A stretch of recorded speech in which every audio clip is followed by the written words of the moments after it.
السلام علیکم۔ اس لیکچر میں ڈاکٹر اسرار احمد سورہ ملک کی تفسیر بیان کر رہے ہیں۔ تین کے سب گروپس کی شکل میں سورہ ملک بڑی، جیسے سورہ قاف وہاں تھی اسی مقام پر یہاں سورہ ملک ہے، بہت جامع اس کی تاثیر، اور یہ بہت حضور کو عزیز تھی۔ آپ کی یہ معمولات میں سے تھا، رات کو سوتے ہوئے آپ سورہ ملک پڑھا کرتے تھے اور اس کی آپ نے تلقین کی ہے۔ بسم اللہ الرحمن الرحیم، تبارک الذی بیدہ الملک وہو علی کل شیء قدیر۔ بڑی بابرکت ہے وہ ہستی جس کے ہاتھ میں ہے بادشاہی، راج اس کا ہے۔ یہ ہے دین کا سیاسی پہلو، پوری کائنات پر اس کا راج چل رہا ہے۔ دنیا میں بغاوت ہے، کیوں ہے؟ وہ اپنے ایمان کے دعوے داروں کا امتحان لینا چاہتا ہے بس، ورنہ سورج، چاند، گیلیکسیز، پوری کائنات اور خود ہمارے جسم کا ایک ایک ذرہ اس کے قانون کا پابند ہے، تابع ہے۔ ہمارا جسم ہمارے اختیار میں کہاں ہے؟ میں تنگ آ جاتا ہوں، 2 دن ہوتے ہیں یہاں سے تو طبیعت خراب ہو جاتی ہے، جب تک کہ وقت لگتا ہے کینچی لے کر بیٹھتا ہوں۔ اگر میں چاہوں کہ یہاں بال نہ آئے، میرا جسم ہے، میرا تو اختیار نہیں، وہ تو آئیں گے۔ تو ہمارا جسم بھی جہاں تک اس کی فزیولوجی کا تعلق ہے، اس کی اناٹومی کا تعلق ہے، یہ سارا اللہ کے قانون کے تابع، میرے تابع تو نہیں۔ میں چاہوں میرا دل ذرا رک جائے، جب چاہوں میں اس کو سٹارٹ کر دوں تو یہ تو نہیں ہوگا، جب بند ہوگا بند ہو جائے گا، میرے اختیار میں نہیں ہے۔ لیکن یہ کہ جو ہماری اختیاری زندگی ہے اس میں ہم نے طے کر لیا ہے کہ اللہ کی نہیں مانیں گے، اپنی مانیں گے، اپنی مانیں گے، اپنی بیویوں کی مانیں گے، اور جو بھی نظام ہے اس کے ساتھ وفاداری کریں گے، چاکری کریں گے، ان کی ملازمت کریں گے، ان کے رتھوں کے اندر ہم بیل بن کر جوتیں گے تاکہ ہمیں عیش ملے، دنیا کے اندر ہمارے لیے مقامات ہوں، ہماری عیش بس اللہ خیر صلی اللہ۔ تو یہ ہے اصل میں امتحان، ورنہ بادشاہی یہاں اب بھی اسی کی ہے۔ یہ صرف ہلدی کی گانٹھ ہے جسے لے کر ہم پنساری بن کر بیٹھ گئے، میری مرضی، میرا خیال، میرا نظریہ یہ ہے، اور ہمارے نزدیک جو ہے طریقتکم المثلی، ہمارے جو کلچر ہے، مثالی نظام جو ہم نے بنایا ہے، ہمیں اس کی حفاظت کرنی ہے۔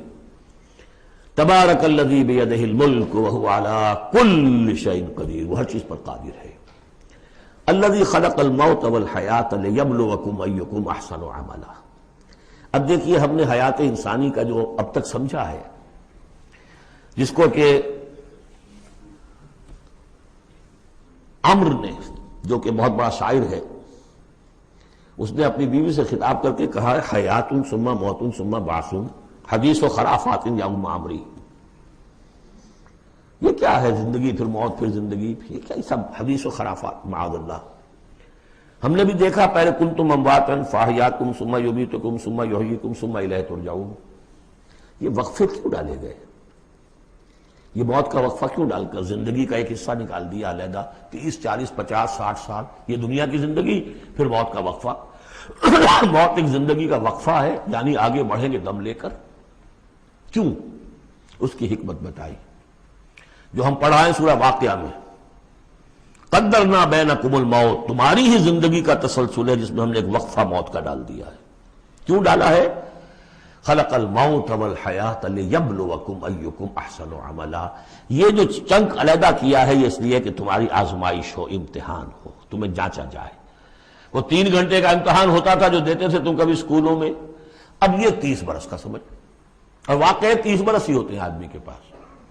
پہلی زندگی کے 20 25 برس ویسے گزر گئے، شعور ہی ابھی نہیں ہے، اور پھر ایک خاص عمر کے بعد جو ہے آزاد ڈھیلے پڑ گئے، اور پھر یہ کہ لکیٰ لا یعلم من بعد علم شیئا، 30 نہیں ہوں گے 40 مل جائیں گے آدمی کو، کام تو یہی ہوتا اس کی زندگی کا۔ لیکن اس لیے ہے لیبلوکم ایکم احسن عملا، تاکہ تمہیں جانچے پرکھے دیکھے تم میں سے کون ہے اچھے عمل کرنے والا۔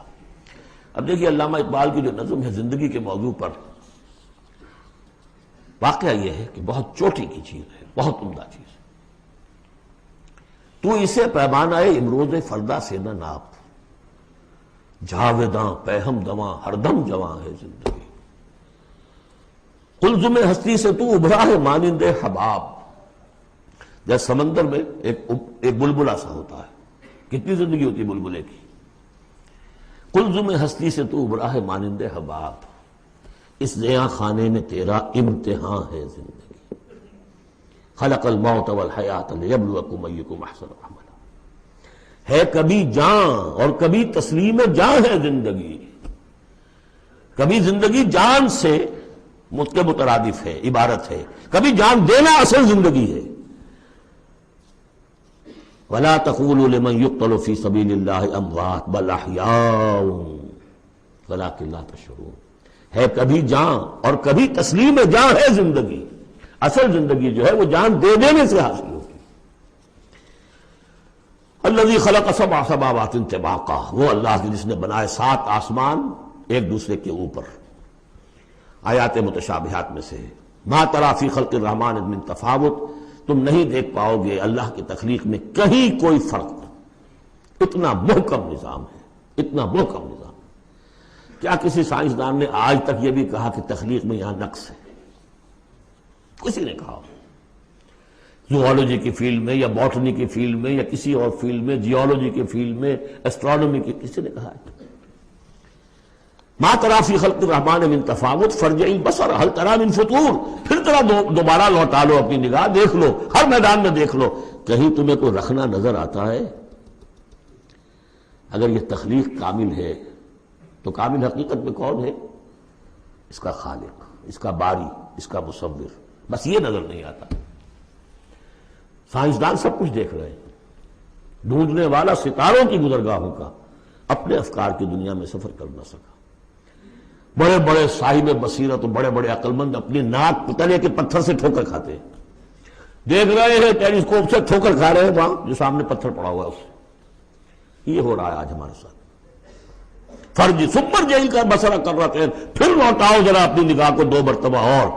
ینقلب الیک البصر خاسئا وہو حسیر، تمہاری نگاہ تھک ہار کر لوٹ آئے گی، تمہیں ہماری تخلیق میں کہیں کوئی رکھنا، کوئی دراڑ نظر نہیں آئے گی۔ وَلَقَدْ زَيَّنَّا السَّمَاءَ الدُّنْيَا بِمَصَابِيحَ وَجَعَلْنَاهَا رُجُومًا لِلشَّيَاطِينَ وَأَعْتَدْنَا لَهُمْ عَذَابَ السَّعِيرِ، اور ہم نے سب سے قریبی آسمان کو سجا دیا ہے چراغوں سے، یعنی زمین سے جو قریب ترین آسمان ہے، پہلا آسمان، اور ان چراغوں کو ہم نے بنا دیا ہے رجوما للشیاطین، شیاطین جن جو ہیں وہ جو کوشش کرتے ہیں اس سے باہر نکل کر، اور وہ چاہتے ہیں کہ کچھ خبریں جو ہیں وہ فرشتوں سے چرا کر لے آئیں، تو ان کو کھدیڑنے کے لیے، ان کو اوپر سنگ باری کے لیے ہم نے یہ میزائلز رکھے ہوئے ہیں۔ وَأَعْتَدْنَا لَهُمْ عَذَابَ السَّعِيرِ، اور ان کے لیے ہم نے تیار کر رکھا ہے جلا دینے والا عذاب۔ وَلِلَّذِينَ كَفَرُوا بِرَبِّهِمْ، اور جو لوگ اللہ کا، اپنے رب کا کفر کریں، چاہے وہ انسان ہو چاہے جنات ہوں، ان کے لیے ہے عذاب جہنم، جہنم کا عذاب، وبئس المصیر، اور وہ بہت ہی برا ٹھکانہ ہے۔ اذا القوا فیہا سمعوا لہا شہیقا وہی تفور، جب وہ اس میں جھونکے جائیں گے تو سنیں گے کہ وہ دھاڑ رہی ہوگی، اچھل کود رہی ہوگی، اس کا جوش و خروش ہوگا، جو سورہ قاف میں ہم نے پڑھا تھا کہ ہم اس سے پوچھیں گے حل امتلأت وتقول حل من مزید، وہ اور چاہے گی۔ جیسے کوئی بھوکا بھیڑیا ہو یا بھوکا شیر ہو اور اس کے آگے کوئی شکار ڈالا جائے تو جس طریقے سے وہ اس پر غرا کر آئے گا، تکاد تمیز من الغیظ، قریب ہوگا کہ وہ اپنے غصے سے پھٹ جائے۔ کلما القی فیہا فوج، جب کبھی بھی اس میں ایک فوج ڈالی جائے گی، یعنی یہ کہ ایک قوم کے بعد دوسری، دوسری کے بعد تیسری، وہ تو ہو رہا ہے، وہم یوزعون، ان کے درجہ بندی کی جائے گی، قوموں کا علیحدہ علیحدہ حساب ہوگا۔ سألہم خزنتہا، تو جو جہنم کے داروغہ ہے وہ ان سے کہیں گے الم یاتکم نذیر، کیا آپ کے پاس کوئی خبردار کرنے والے نہیں آیا؟ قالوا بلا، وہ کہیں گے آیا تھا، کیوں نہیں؟ قد جاءنا نذیر، ہمارے پاس خبردار کرنے والا آیا، فکذبنا، ہم نے انہیں جھٹلا دیا تھا۔ وقلنا ما نزل اللہ من شیء، اور ہم نے کہا کوئی شے نہیں اتاری اللہ نے، یہ تم خام خواہ کہہ رہے ہو کہ تم پر کوئی قرآن اترا ہے یا تورات اتری ہے۔ ان انتم الا فی ضلال کبیر، ہم نے اس سے بھی بڑھ کر کہا کہ تم تو خود کسی گمراہی میں ہو، کھلی گمراہی میں مبتلا ہو گئے ہو، تمہیں کوئی آسیب آ گیا ہے یا کچھ اور ہو گیا ہے۔ وقالوا لو كنا نسمع او نعقل، اور انہوں نے کہا یا وہ کہیں گے کہ اگر ہم سنتے اور سوچتے، غور کرتے، عقل سے کام لیتے، ما كنا فی اصحاب السعیر، تو ہم نہ ہوتے اس جہنم والوں میں سے۔ فاعترفوا بذنبہم، پس انہوں نے اپنے اصل گناہ کا اعتراف کر لیا۔ یہ بہت اہم مقام ہے۔ اصل گناہ کیا تھا کہ ہم نے ان کی بات سنی ہی نہیں، سنی تو انسنی کر دی، اس پر غور نہیں کیا۔ اس لیے کہ ہم یہ آیت پڑھ چکے ہیں، ان السمع والبصر والفؤاد کل اولئک کان عنہ مسئولا، اللہ نے تمہیں یہ فیکلٹیز دی ہیں تو اس لیے کہ استعمال کرو، ہم نے بند کر کے رکھ چھوڑی ہے۔ ہماری ریت ہے، ہماری آباء و اجداد کی رسمیں ہیں، ہماری برادری کے یہ رواج ہیں، ہم اتنے عرصے سے ایک جماعت میں ہیں، اس جماعت کا یہ چلن ہے، جو بھی ہے اس فرقے میں ہے، اس فرقے کا یہ معاملہ ہے، یہ ساری چیزیں جو ہے کہ نہ سوچنا، نہ غور کرنا، نہ سننا۔ فاعترفوا بذنبہم، اصل گناہ یہ ہے ان کا، فسحقا لاصحاب السعیر، تو اب دفع ہو جائیں یہ، دھکارے جائیں یہ لوگ کہ جو جہنمی ہیں۔ اس کے برعکس ان الذین یخشون ربہم بالغیب، وہ لوگ کہ جو اپنے رب سے ڈرتے رہے غیب میں، لہم مغفرۃ واجر کبیر، ان کے لیے مغفرت بھی ہے اور بہت بڑا اجر بھی ہے۔ وَأَسِرُّوا قَوْلَكُمْ أَوِ اجْهَرُوا بِهِ، اور دیکھو چاہے تم اپنے قول کو چھپا کر بیان کرو یا بلند آوازی سے بیان کرو۔ إِنَّهُ عَلِيمٌ بِذَاتِ الصُّدُورِ، وہ تو اس سے بھی واقف ہے جو تمہارے سینوں کے اندر مضمر ہے اور پنہاں ہے۔ أَلَا يَعْلَمُ مَنْ خَلَقَ، بڑی اہم آیت ہے یہ وہ حصے ہیں قرآن کے یہ کہ جن کو اس طریقے سے ازبر ہونا چاہیے اگر بات کرنا چاہتے ہیں، آپ دین کی وہ خدمت کرنا چاہتے ہیں۔ کیا وہی نہ جانے گا جس نے پیدا کیا؟ ایک ایسی بات ہے کہ جس کا کوئی انکار کر ہی نہیں سکتا۔ گھڑی بنانے والے کو تو معلوم ہے میں نے اس میں کیا کیا پرزے رکھے ہوئے ہیں، مجھے نہیں معلوم، میں اس کا استعمال تو کر رہا ہوں، مجھے بتا دیا یہ بٹن دبا دیں یہ آن ہو جائے گا، لیکن یہ کہ جس نے بنایا ہے کیا اس سے چھپی ہوئی کوئی چیز ہے؟ الا یعلم من خلق وهو اللطیف الخبیر، اور وہ تو بہت باریک بین ہے، ہر شے کی خبر رکھتا ہے۔ هو الذی جعل لکم الارض ذلولا، اسی نے تمہارے لیے زمین کو بنا دیا ہے پست، تابع حکم، تمہارے قدموں میں بچھی ہوئی ہے غریب، جتنا چاہتے ہو اس کو تو رونگتے ہو، پامال کرتے ہو۔ فامشوا فی مناکبہا، چلو پھرو اس کے کندھوں کے مابین، گویا کہ یہ بھی کوئی بہت بڑا ہاتھی ہو، اس کے کندھوں کے مابین اتنی جگہ ہے، چل پھر رہے ہیں، جیسے چیونٹی کسی ہاتھی کے کندھوں کے درمیان چل رہی ہو تو وہ تو سمجھتی ہوگی کہ فٹ بال کا میچ کھیلنے کی جگہ مجھے مل گئی ہے۔ تو یہی حال ہمارا ہے، ہم جسے بہت وسیع سمجھتے ہیں کیا وہ کچھ بھی نہیں۔ فامشوا فی مناکبہا وکلوا من رزقہ، اور اسی کے رزق میں سے کھاؤ پیو، اسی زمین میں سے تمہارا رزق بھی برآمد ہو جائے گا۔ وإلیہ النشور، یہ یاد رکھو کہ پھر اللہ ہی کی طرف اٹھ جانا ہے، یہ اٹھنا ہے۔ آمنتم من فی السماء ان یخسف بکم الارض فاذا ہی تمور، کیا تمہیں کوئی خوف نہیں رہا؟ بالکل تم نچنت ہو گئے ہو اس آسمان والے سے جو آسمان میں ہے کہ وہ کہیں تمہیں زمین میں خسف نہ کر دے، دھسا نہ دے، فاذا ہی تمور، جبکہ وہ لرزے، زلزلہ آئے، شق ہو جائے اور تم چلے جاؤ۔ ام امنتم من فی السماء ان یرسل علیکم حاصبا، کیا تمہیں کوئی ڈر نہیں رہا کہ اللہ تعالیٰ جو ہے وہ آسمان والا تم پر بھیج دے کوئی ایسا جھکڑ تیز آندھی جس میں پتھر چلے آ رہے ہیں، جو بلٹس کا کام کرے اور میزائلز کا کام کرے۔ فَسَتَعْلَمُونَ كَيْفَ النَّذِيرُ، پھر تمہیں معلوم ہو جائے گا کہ میرا خبردار کرنا کیسا تھا، کیا اس کا نتیجہ تھا۔ وَلَقَدْ كَذَّبَ الَّذِينَ مِن قَبْلِهِمْ، اور یقیناً جو ان سے پہلے تھے انہوں نے بھی جھٹلایا تھا۔ فَكَيْفَ كَانَ نَكِيرٌ، تو کیسا ہوا میرا ان کو پکڑنا اور میرا عذاب۔ اَوَلَمْ يَرَوْا إِلَى الطَّيْرِ فَوْقَهُمْ، کیا یہ دیکھتے نہیں پرندوں کو جو ان کے اوپر ہیں؟ صافات ویقبضن، کبھی انہوں نے اپنے پر پھیلائے ہوتے ہیں، کبھی ان کو سکیڑ لیتے ہیں۔ ما یمسکہن الا الرحمن، نہیں روکے ہوئے انہیں اس فضا کے اندر مگر رحمان۔ انہ بکل شیء بصیر، یقیناً وہ ہر چیز کو دیکھ رہا ہے۔ یعنی جو قانون طبیعی ہے جس کے تحت وہ چل رہا ہے وہ تو اللہ کا بنایا ہوا ہے۔ امن ھذا الذی ھو جند لکم ینصرکم من دون الرحمن، بھلا وہ کون ہے جو تمہارا لشکر بن جائے اور تمہاری مدد کرے رحمان کے مقابلے میں؟ ان الکافرون الا فی غرور، نہیں ہے یہ کافر مگر دھوکے میں آ گئے، بہکاوے میں آ گئے۔ امن ھذا الذی یرزقکم من امسک رزقا، پھر بھلا کون ہے وہ جو تمہیں رزق دے سکے اگر اللہ اپنے رزق کے خزانوں کو روک لے؟ بل لجوا فی عتو ونفور، نہیں، یہ لوگ اپنی شرارت میں اور نفرت میں بہت آگے بڑھ گئے۔ افمن یمشی مکبا، یہ آیت بہت اہم ہے حکمت قرآن کے اعتبار سے، فلسفے کے اعتبار سے۔ افمن یمشی مکبا علی وجہہ اہدی امن یمشی سویا علی صراط مستقیم، دو انسانوں کا تصور کرو، ایک شخص وہ ہے کہ جو اوندھے منہ پیٹ کے بل گھسٹ رہا ہے، ایک وہ جو سیدھا کھڑا ہے، سیدھے راستے پر چل رہا ہے، کون ہوگا زیادہ ہدایت پر؟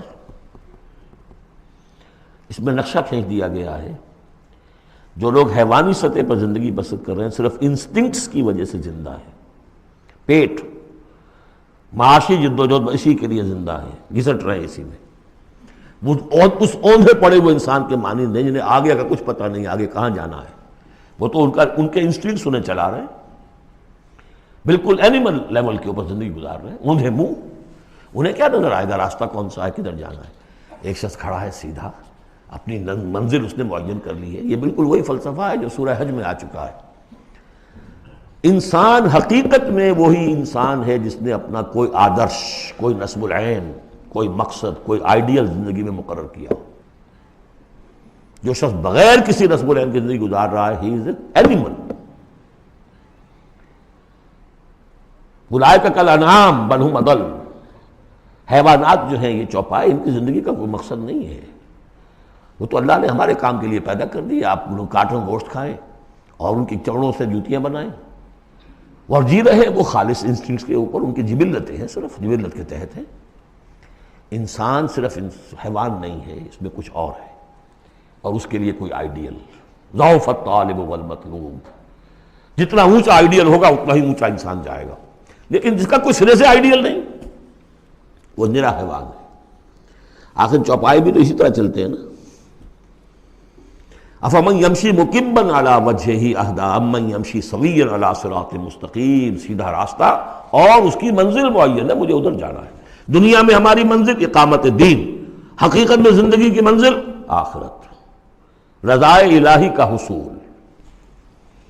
قل هو الذی انشأکم وجعل لکم السمع والابصار والافئدہ، کہہ دیجئے وہی ہے جس نے تمہیں انشاء، اٹھانا، تمہیں بنایا، بڑھایا، وجعل لکم السمع والابصار والافئدہ، تمہیں کان دیے، آنکھیں دی اور دل دیے یا عقل دی۔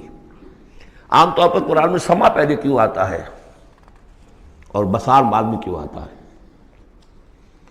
انسانی علم کا جب آپ جائزہ لیں گے تو اس میں پہلا حصہ ہوتا ہے جو پہلی نسلوں نے علم حاصل کیا ہوا ہے، اس کو آپ اخذ کرتے ہیں اپنی سماعت سے۔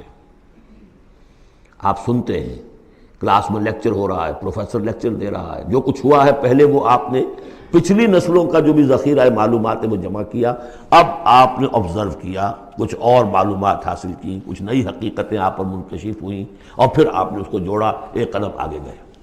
ان السمع والبصر والفؤاد کل اولئک کان عنہ مسئولا قلیلا ما تشکرون، بہت کم ہی شکر ہے جو تم کرتے ہو۔ قل هو الذی ذرأکم فی الارض والیہ تحشرون، کہہ دیجئے اسی نے تمہیں پھیلا دیا ہے زمین میں اور اسی کی طرف تم اکٹھے کر دیے جاؤ گے، جمع کر دیے جاؤ گے۔ وَيَقُولُونَ مَتَىٰ هَٰذَا الْوَعْدُ إِن كُنتُمْ صَادِقِينَ، وہ کہتے ہیں کب ہوگا یہ وعدہ، کب پورا ہوگا، اگر تم سچے ہو تو بتاؤ۔ قُلْ إِنَّمَا الْعِلْمُ عِندَ اللَّهِ، کہہ دیجئے کہ اس کا علم اللہ کے پاس ہے۔ آخرت کب آئے گی؟ واللہ عندہ علم الساعہ، اللہ ہی کے پاس اس کا علم ہے۔ وَإِنَّمَا أَنَا نَذِيرٌ مُبِينٌ، اور میں تو بس صرف ایک واضح اور صاف صاف ڈرا دینے والا ہوں، اس کے سوا میری ذمہ داری کوئی نہیں۔